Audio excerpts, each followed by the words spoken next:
Alikho elishona lingenazo ezalo yamukela ke nazi ezihamba phambili namuhla. Kudutshulwe kwabulawa ababili enkampaneni iMondi. I-IFP yamukele obekwi MK Party kanti abasemafakatini bakhombe indlela abokufika. Izindaba ze1KZN TV uzifundelo Siyabonga wakadumane nabezulu elidume esandlwane siyakhuleka. Kusolakala impi yangaphakathi kwesehlakalo sokudubula esidlule nemphefumulo yezisebenzi ezimbili enkampanini ekhiqiza iphepha uMondi eRichards Bay enyakatho yeKwaZulu Natal namuhla. Kuvela ukuthi esinye sezisebenzi sibe nengxabano nomphathi wezisebenzi phecelezi usupervisor kule nkampani wabeke esemdubula washona. Wadubula nesinye isisebenzi emlenzeni okumanje selashwe esibhedlela waphetha ngokuthi azidubule naye washona. Namhlanje ekseni ngabo 6 kufike umbiko laphana epolice station eRichards Bay ebesibika isehlakalo ebeyade sesenzekile enkampanini yakwaMondi noma inkampani ebizwa ngoMondi laphana eRichards Bay. La khona uSenzo Hamilton Nxumalo oneminyaka u54 osebenza khona eMondi edubule usupervisor wakhe oneminyaka ewu60. Uthe qeda ukudubula usupervisor wakhe wabe esedubula omunye umsebenzi oqashwe khona laphana kaMondi wamdubula wangafa ube sephuthunyiselwe esibhedlela ke lo msebenzi. Uthe kusenjalo wabe seyidubula yena washona khona lapho. Livuliwe ke icala laphana eRichards Bay Police Station. Kuvuliwe icala lemurder ukuzama ukubulala ngenhloso, kwaphinde kwavulwa icala lokuzama ukubulala okuyi-attempted murder, kwase kuvulwa ne-inquest. Amaphoyisa aseBay asazoqhubeka ke aphenye kuze kutholakala ukuthi bekuyini imbangela yalesi senzo lesi noma bekuyini imotive ebange ukuthi uSenzo Hamilton Nxumalo abulale usupervisor wakhe kanye nokuthi adubule omunye umsebenzi wakhona lapha neMondi. Iqembu le-IFP lamukele eqenjini uDokotela uBongani Mncwango owayengunobhala jikelele weqembu lomkhonto wesizwe Party. Umncwango umenyezelwe namuhla njengelungu elisha le-IFP kwisithangamisa bezindaba eThekwini. Sekungumlando ukuthi loyo bengunobhala weqembu umkhonto wesizwe usethola ikhaya elisha njengoba namuhla ethulwe ngokusemthethweni ubuholi beqembu i-IFP. Nakuba uDokotela uBongani Mncwango engaphumelanga ubala ngokumkhipha kuleli qembu uveze ungenami ngenqubomgomo yalo.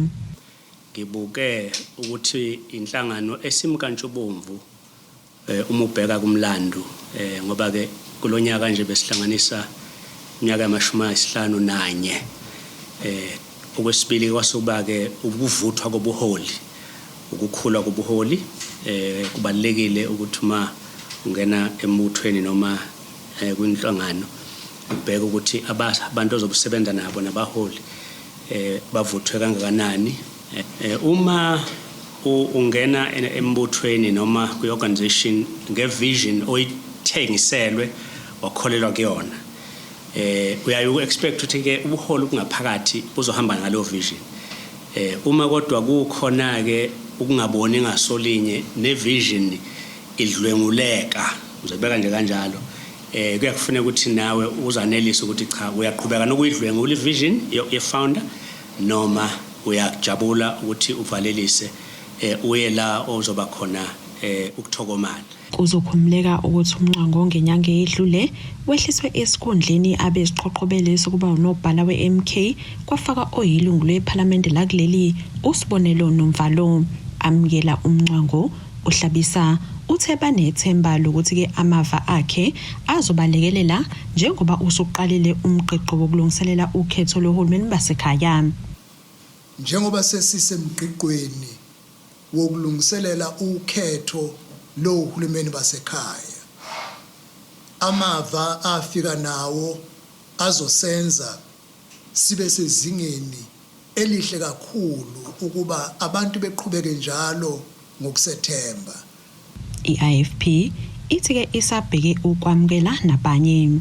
Sizosebenza ke naye nathi ke lapha esifundazweni ukuzama ukukhulisa iqembu, ukufinyelela konke abantu abakwamanye amaqembu abantu bafuna ukuze enkatheni ikakhulukazi labe kade kuyikhala lakhe kwi-MKPC nethemba lokuthi ukusebenza ngizosilekelela ngiphawulela ukuthi ke ningamangala mase nithola ukuthi bangakanani abantu abami ngomumo abafuna ukujoyina iqembu le-IFP kuyomukelwa eqinisweni njengomongameli kade Phawula nje ukuthi uyobamukela.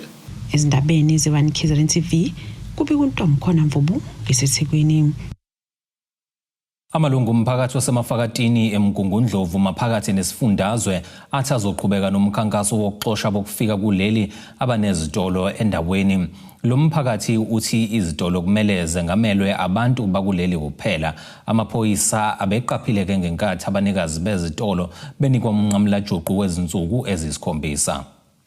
Umphakathi wasemafakatini uqhubekile nomkhankaso wawo ukukhuculula bokufika kuleli abanesitolo njengoba bekholwa ukuthi nabantu bakuleli bangakwazi ukuzivulela izitolo ngokwabo. Sihappy ngoningi imkhuba evelayo endaweni kuze kuthiwa amaPakistan abantu bokufika ngoba bafuna ukuphatha ezweni bese befikile bona. Sifuna ngathi bengaphuma impela sibathandi nathi hayi sizobakhipha ngodlame sibakhiphe ngesithi baphume ngesihle. Nje besithembisile ke bathi kuzofikela abaka Home Affairs bazofika nemithetho yabo bezo nithi ukuverify amaPakistan ukuthi usemthethweni indla sifuna ukuhambe ngokuqinisa ngobulungiswa. Lo mphakathi uhlanganile wangena izitolo zabokufika nalapho ubazisa ukuthi abadingeke endaweni njengoba naphambilini bake babazisa. Ngenkathi benza lokho bekhona namaphoyisa ukuqinisekisa ukuthi bayaziswa laba bokufika ngaphandle kokuhlukunyezwa noma ngaphandle kodlame. Kahle siutholile kundaba ezitha ukuthi cha endaweni abantu bokufika akabadingi. Siphezulu ngalolu daba ke kumanje ukuthi abantu bokufika cha abadayisayo endaweni abadingakali. Futhi lo msebenzi abawenzayo akuwona ke umsebenzi esishoda ngawo noma esishoda ngabantu abangawusebenza emphakathini. Kuwumsebenzi nje abantu abawudingayo. Nana ukuthi ke vele abantu basemafakatini abanye babo baxakekile isimo sendlala sidla lubi emafakatini. Ngalokho ke sithi abantu bokufika cha bandla abashenxe ukuze abantu bendawo bekwazi ukuthola amadlelo abangakwazi ukwasebenzisa endaweni yabo. Kube nongaboni ngasolinye namanye amalungu omphakathi akholwa ukuthi isitolo esidayisa impahla kwakha siwusizo kakhulu kuwona.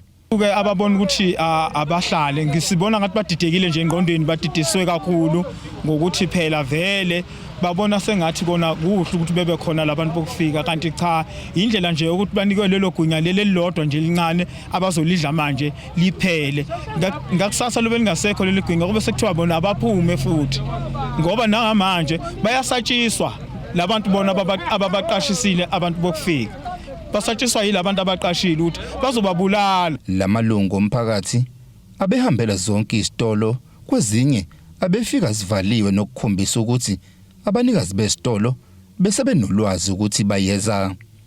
Ezindabeni ze-1 KZN TV bikuthaba namaphumulo emafakatini. Amakhansela eqembu le-ANC kumasipala eNewcastle asoxisile isiphakamiso abesifakile sokungabethembu ubuholi baloyo oyimeya uXolani Dube. Lokhu kwenzeke emhlanganweni omkhandlu obubanjwe namuhla. uDube uthi yize ekwamukela ukuhoxiswa kwesiphakamiso kepha-ke igama lakhe selingcolile njengoba umbiko womhlangano obususabalele ezinkundleni zokuxhumana wabonwa-ke yizwe lonke. Aqhubeka ngokufakwa kwesiphakamiso bezihlosa ukuketula imeya yomasipala eNewcastle njengoba bebesifaka amakhansela e-ANC aveze ukuthi inhlangano yawo aseyalele ukuba isihoxise isicelo sawo. I on behalf of the ANC, I'd like to withdraw the motion. Imeya kulomasipala uXolani Dube uthi yasehlanga kahle lesinqumo sokuhoxisa ngoba bese sisabalele yonke indawo ezinkundleni zokuxhumana. Akungihlalanga kahle ukuthi emotion bekade ifakiwe iqale ikhulunywe emphakathini kubekeke igama lami ke kabe emphakathini bese kuthi uma sekufika isikhathi ukuthi ayikhulunyiswe umuntu akwazi nokuyiphendulela nokubeka imibuzo yalezi zinto beyikhulunywa bese ke ihoxiswa kodwa ngenxa ke ukuthi nje oza kwethu siyahloniphana nabo namakhansela ngibazisile ukuthi ama-motion abe bowafakile ngizokubheka okunye kwaka bebekufakile uma kukhona engibona kunobuqiniso kukho ngoba umuntu nje kufanele ukuthi uma kukhona umsindo ungawushalazeli umsindo uma ukhona kufanele uthulalela.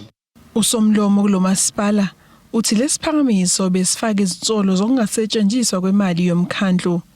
Uma ize chairperson yaka finance ubekuthintwa ukuthi hayi kunezimali engasebenzanga kahle ngeke ama grant yaphela and yet lezo zinto ayidalwa umeya ayidalwa inje amakhansela inkinga iba ko service provider kakhulukazi kodwa nasibheka nje in terms of spending 60% yesispendi koma grant and all that but akafiki uJula end of June la singasho ukuthi akwenzekanga kahle.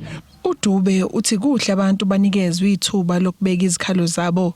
Inhloso yabo kade right ngale kokuthi bebefisa ukukhipha mina esikhundleni kodwa ngicabanga ukuthi uma bekusho ngoba abafowethu ngiyabethemba Paul babo ngiyabethemba nobuhlakani babo ngiyabethemba kakhulu ngicabanga ukuthi bebengasuka bashinto abangayicabangile nabengayibhekile noma ukwenza kwabo ukuthi bese beyihoxisa nje isikhaleni kungishiye nemibuzo ukuthi ngenzeka yini ukuthi impendulo zakhe abanakho kodwa ngizohlala phansi nami ngibuke ngoba you need to reflect uma umuntu makukhona umsindo ozwa kumele ume ungaze uhamba indledlana ende unganakile ngoba whether bayiqembe engikulo noma basile iqembe elikulo mabe nokunganeliseki kumsebenzi wami ukuthi ngime ngibheke ukuthi ukunganeliseki kwako qhamukaphi yini esingayenza ngoba ukuze kube nozinzo imina njengomholi political kufanele ngenze ukuthi kube nozinzo uzinzo kulenza ngokuthi wonke umuntu umnike ithuba umlalele umnikeze futhi inhlonipho efanele umnike futhi impendulo la kufanele umnikeze khona impendulo. Ezindabeni ze-1 KZN TV ngu-Ayanda Dube ngiseNewcastle.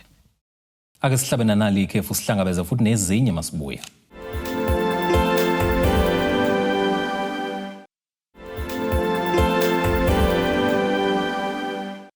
Ake sikubingelele siphinde sikwamukele ukuthi ke usanda kubukela izindaba zethu yamukela ke nazi ihloko sifulo sangazo namhlanje. Kudutshulwe kwabulawa ababili enkampaneni iMonti.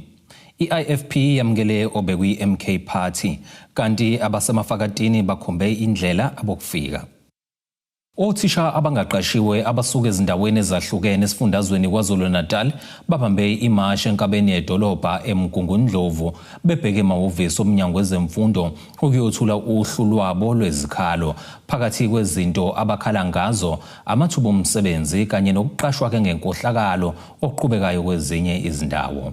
Othisha abangaqashiwe esifundazweni iKwaZulu-Natal abasuka ezindaweni ezahlukene bebegcwele idolobha uMgungundlovu bemasha befuna ukuqashwa umnyango wezemfundo. Labo thisha bathi babhekene nobunzima njengoba emakhaya abo kubhekwe ukuba basebenze emva kokuphothula izifundo zabo. Senze njani thina singasebenzi ngoba kuthiwa ibudget ayikho but kubhlungu because unokubona kuthiwa abanye sebeyasebenza kodwa kuthiwa ibudget ayikho. Kubhlungu kakhulu ke lokho sizocela njengoba silana sisubmit memorandum siyanicela nathi siyacela nisiqhashe njengothisha abangasebenzi siyacela nathi ukuthi njena si recognize sinawo ama qualification senze yonke into ebekufanele siyenze sathunywe emakhaya ukuthi asizofunda safunda saqeda njengamanje abazali futhi basalinde thina ukuthi sizobeka isinko etafuleni but kubhlungu butwa ukuthi njena njengamanje asilibeki isinko etafuleni but abazali basenethemba nginogogo mina ugogo uyozahambe engakaza isinko sadala sasicupha thina thiwa njengamanje ngizodla inyoni zabazukulu bami namanje bengithunyiwe la kufanele ukuthi bengizocupha ngabamba inyoni but still njengamanje angikwazi ukubeka isinko etafuleni. So amabhoda nembhalo yahlukene abendizela phezulu kule mashi ebisemgwaqweni omkhulu ulanga libalele kanti abanye bothisha bathi sebeneminyaka baphothula iziqu zabo zobuthishela kodwa lutho ukuthola umsebenzi.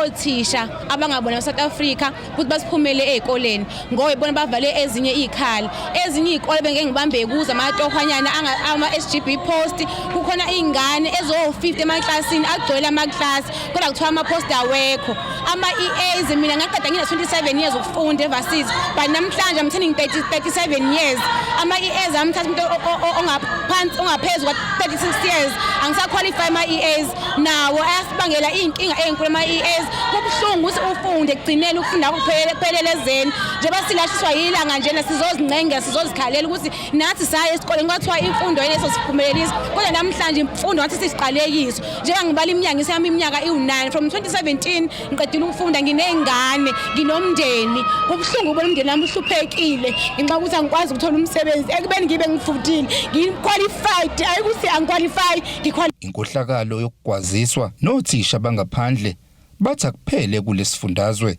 ukuze baqashwe nabo kwazise amagumbi amaningi okufunda ezikoleni ezahlukene antula othisha ukuthi udepartment amayithatha othisha basakwezinye izikole akabheki kuthi angawanciphisanga ukhona ugrade 5 ugrade 1 to grade 5 uthatha ukhona eclassini kuthiwa ingane akusanele kuthatha othisha bahambe esikondeni salokho ngabe kuyaqashwa ngoba amaklasi asuka khona so singaphungukeli izifundo ayiphunguka izifundo kodwa kuphunguka othisha sihleli thina ngaphandle asisebenzi sifuna ukusebenza sisebenza sothola umsebenzi asazi usishone kuphi umuntu yabuza kuthiwa hayi abanye bakutshela ukuthi hayi kuyafunakala udrink lo drink umuntu yabuza ukuthi usakubani awazi usakubani ungenile u61 billion ibudget njengoba imali ingenile bathi imali abanayo already imali ingenile ingoba kuzukhetho vele iANC vele yosebenzisa leyo mali sicela uma kukhona ama parties angasilekelela ukuprotect isikhwama saka education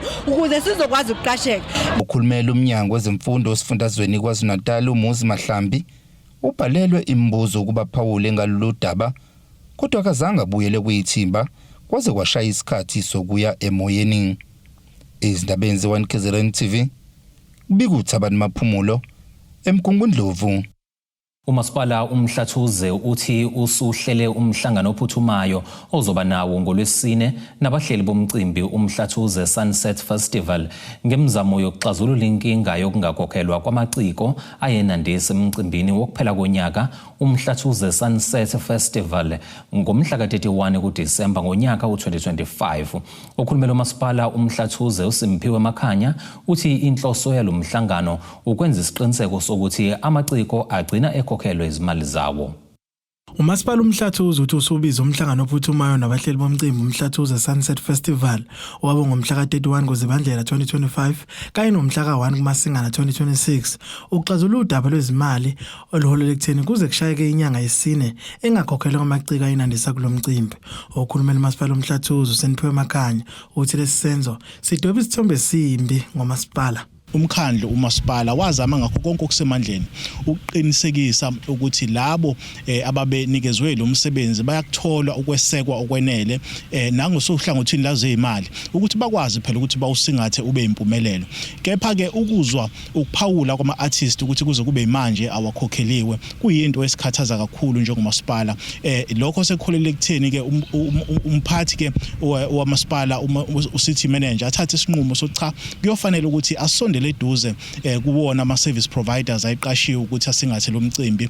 Ngaleyo ndlela ke kunomhlangano osuhleliwe ukuthi ube khona kulolwesine osiyakulona phakathi ke kwawo umkhandlu kanjalo nama service providers ukuzama ukuthola isisombululo esingathi sizokwazi ukuxazulula lenkinga esesiyibona manje siphuma ngempela esandleni. Umakhanya uqwashisa abahleli bomcimbi kubenza isiqiniseko sokuthi imali sokuyabelwe kuhlelo lomcimbi isetshenziswe ngqo indleko zawo ukugwema ke isigameko esifuzelezi. Sifisa ukuqwashisa ama service providers ethu ngakho ukuthi uma ngabe kukhona umsebenzi abawutholayo emkhandlweni umkhandlu kube khona imali ozoyikhipha towards lo msebenzi kuyokubasiza zonke inhlangothi ukuthi bona abahleli balomcimbi bathathe leyo mali abasuke beyitholile ngaleso sikhathi bakhave indleko zokwenza umcimbi. In this case singaqinisekisa ukuthi uMasipala vele ikhona imali osuyikhiphile ukuqinisekisa ukuthi kukhava amanye ama expenses awo lo mcimbi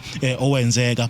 Ingakho ke sithola sila namhlanje nokuyinto esithi ke siyazama ngakho konke okusemandleni ethu njengoMasipala soMhlathuze ukuthi sixazulule ngokukhulu ukusheshsha futhi sithanda nokuzwakalisa ukuzwelana kakhulu nama artists athintekayo kulolu daba ukuthi ke cha akaze kube inhloso yethu ukuthi kuze kushayele isikhathi lolu daba lungazange lixazulule. Amaciko athi angeke anqindwe ke amandla abahleli balomcimbi uMhlathuze Sunset Festival ukwenza umsebenzi wawo. Athembise ukuthi uma behluleka ukubakhokhela imali yabo azothatha izinyathelo zomthetho. Silindele ukuthi umasipala njengomzali wethu eze la ekuthina azolekelela ngoba phela labantu ayibathumela sisabatholi asinezi mhlahlandlela senza kanjani uma kuze kuphela inyanga insuku ezu30 phinde singabikho umuntu osinakekelayo ekukhaleni kwethu so futhi sidlula phambili sesingena kumthetho. Izindabeni ze1 KZN TV kubiNkosi Mthembu eRichards Bay. Usethembise ukungenelela kwisimo esibhekene nomndeni wakaNtenza eSt Faiths emqangqala kuWard 2 ngaphansi kaMasipala uMzumbe usomlomo lomasipala nophinde ebe usekela sihlalo weqembu leIFP uSimphiwe Mthethwa. Kuzokhumbuleka ukuthi isike sabika ngodaba lwalomndeni lapho wawukhala khona uveza ukuthi wabhalisa indlu yoxhaso lukahulumeni kodwa ke akaze iphume. Baveza nokuthi uma kunetha babeka izitsha uma kunomoya uyaphuma ke lomndeni bebeke amatshe. Usomlomo kaMasipala uMzumbe nophinda bengusekela sihlalo kwiqembu leIFP usengenelele kwisimo esibhekene nomndeni wakaNtenza eSt Faiths emqangqala kuWard 2 ngaphansi kwaMasipala uMzumbe. Iziko lezindaba like labika ngokuthi lo mndeni uselindlu yoxhaso lahulumeni uma kunetha babekela izitsha uma kunomoya bayaphuma babekela amatshe ukuze indlu ingaphephuki. Phakathi kwezinto abeziphathele lo mndeni isihlalo esihamba ngamasonto phecelezi wheelchair kanye negloss. Indodakazi yaveza ukuthi ihlala nobaba wayo oneminyaka engama-98 ubudala 98 kanye nomntwana okhubazekile oneminyaka 10. Usomlomo uthembisa ukuthi kusukela kusasa bazoqala ukuletha ama-blocks baqala ukwakha. Isimo somuzi asibona oyemaplanga ekhanya eminyango nasendlini mohleli phakathi yakhanya kunengane ekhubazekile na11 years yomfana ehleli phansi isimo sihle kahle. Kokuqala ke namhlanje sibonile sibe khona sikuphathayo ukudlanyana kwigrosanyana mhlambe kuzobalekelela ukhansela wazama wheelchair ukuthi mhlambe umntwana akwazi ukuhlala kuyona akwazi ukuhamba ngayo kumuva ngayo noma akwazi ukumphusha ngayo kodwa okukhulu kakhulu ukuthi sifisa ukuzama ukwakha indlu sizozama nje kakhulu umuntu useqalile wancenxe umuntu useqalile wathenga ama blocks of 500 sifisa ukwakhela phezulu kwaloko sizama usimende sizame inhlabathi sizama amatshe siqale sakhe noma kuthiwa sakhile u4 room noma kuthiwa sakhile u3 room kunokuthi bahlale kulendlu. Uthi kufana nokuthi bebezohlaba isoyi lokwakha indlu yakaNtenza. Kufana nokuthi uhlaba isoyi namhlanje sizosho ukuthi sizokwakhala indlu leyo ndlu soyakha sizofisa futhi mama seyivula futhi phela nibe khona ukuze sifizekise lokho singakwenzi nje ngokukhuluma kube ukuthi akwenze kangalutho. Uthi sebephoxekile ukuze ukuthi umkhulu usedlulile emhlabeni ehleli kulesi simo.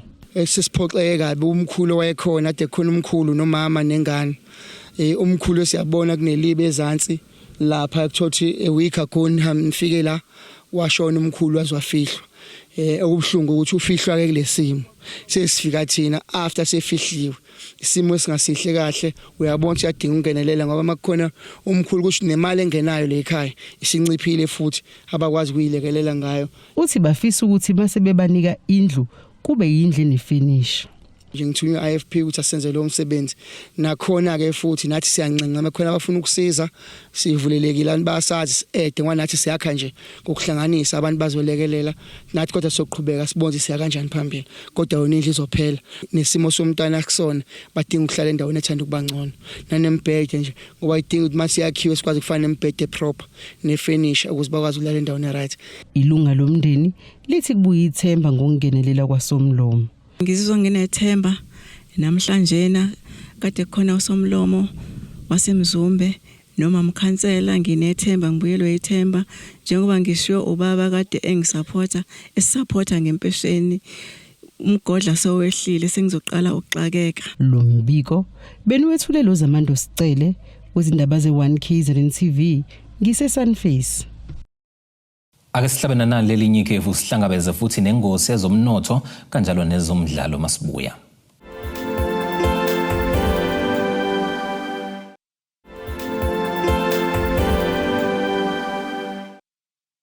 Sekubingelela sekwamukela mekuthi ke usanda kubukela izindaba zethu yamukela ke nazi ihloko esifolo sangazo namhlanje. Kudutshulwe kwabulawa ababili enkampaneni iMonti.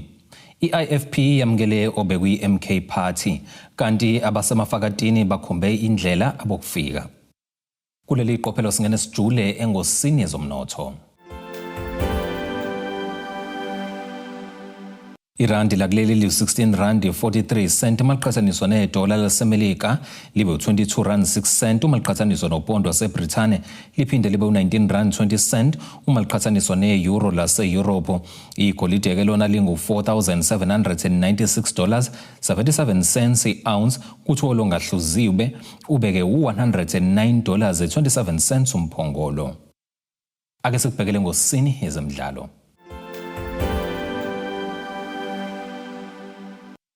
Abadlali beBafana Bafana balulekwe umqeqeshi waMamelodi Sundowns uMiguel Cardoso ngokungazithambisi kwindebe yomhlaba ngoba izinga labo kalihluke ngalutho kwelalaba ke abadlala kumaligi athathwa njengamakhulu emhlabeni. uCardoso uzwakalise ukuyethemba iBafana Bafana kaHugo Bruce njengoba iya kweyomhlaba. Leli qembu likaBruce lisalelwe ke izinyanga ezimbili ukuthi ke liqale indebe yomhlaba eliqhathwe kuyona ke kuGroup A nabanye ke bosokhaya Mexico, South Korea, kanjalo ke neCzech Republic. Ngokubona kaCardoso odabuke Portugal kawukho umehluko theni phakathi ke kwabadlali bomhlaba kanjalo nabeBafana Bafana.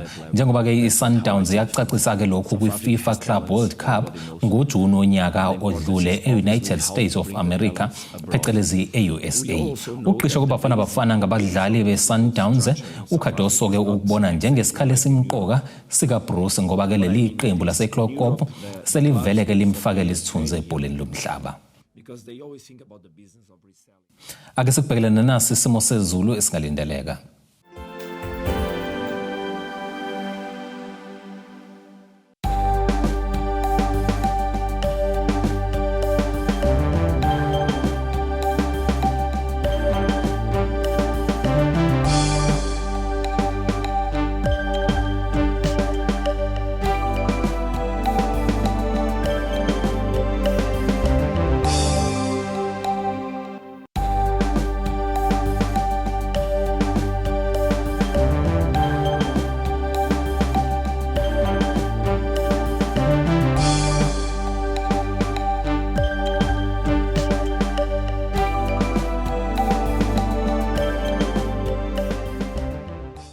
Zulumnyama indlela zimhlophe ziyaguqa bese kuphathele zona namhlanje sihlangabeze futhi noma kanjani kusasa ngesikhathi esifanayo.